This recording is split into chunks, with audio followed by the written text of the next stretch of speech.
guys ang aking well done ng aking Bicol Express. Bicol Express, mag-try ako mga guys. But I will try my best, masarap. Ayan, nagpainit na ako ng kawali mga guys. Ayan, may tubig-tubig pa. Mamaya lagyan ko na siya ng oil. Naka-prepare na lahat ng aking mga gagawin. Ayan na mga guys, ang aking ingredients. Ito ang bagoong fresh, bagoong yan. At saka ang aking pork. Ito, inano ko na yan, dinikdik sa almeres para maglalabas ang aroma niya. Ito ang sitaw, ginayat ko ng maliliit. Ayan.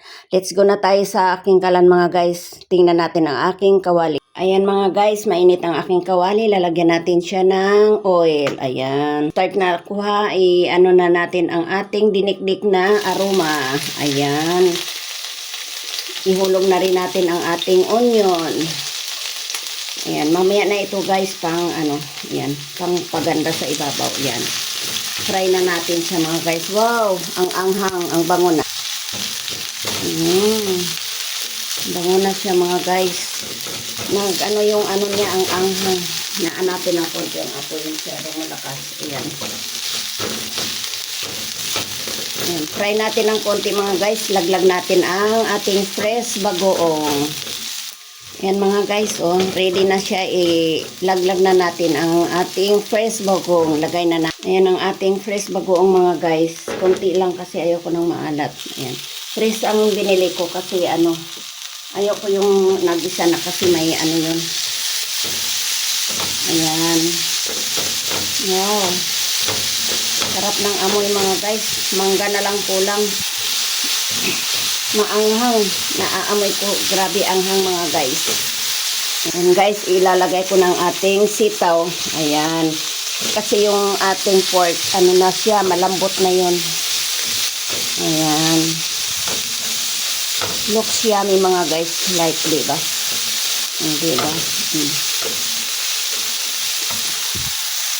Ayan na mga guys. Okay na siya Ilalagay na natin ang ating pork. Ayan.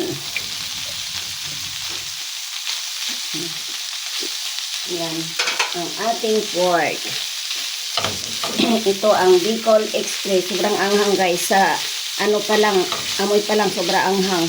Tumatago sa ilong. Ayan guys, lagyan natin ng paminta. Ayan.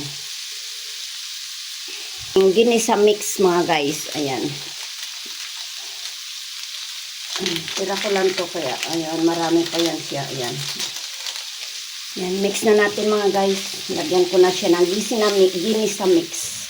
Ayan. Tapos, ilalagay na natin ang ating gata. Ayan. Talagay ko mga guys, sobra anghang talaga nito. Okay lang yun, masarap nga yun Kaya nga tinatawag ng Bicol Express kasi maanghang yun. Wow! So, yummy yummy! Ayan mga guys, ilaglag ko na yung ating gata. Ayan mga guys ha, ang gata. Nilagay ko na yan ha. Ayan. Ayan mga guys, mix natin. Tapos tatakpan natin for the cook. Oh, wow, looks yummy mga guys, diba?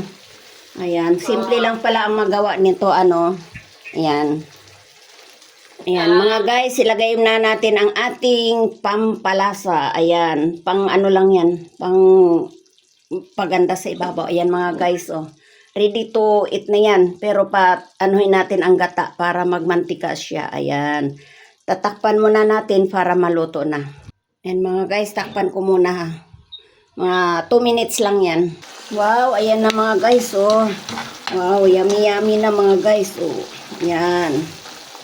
Diba? Luto na mga guys. Ganyan lang pala ang magluluto ng yan, Bicol Express mga guys. Saglit lang pala. Ayan. Thank you for watching mga guys. Sana magustuhan yung aking luto, Bicol Express for today. Thank you. Bye-bye and God bless.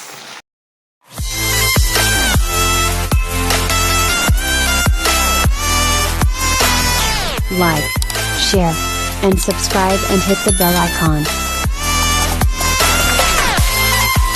Thank you.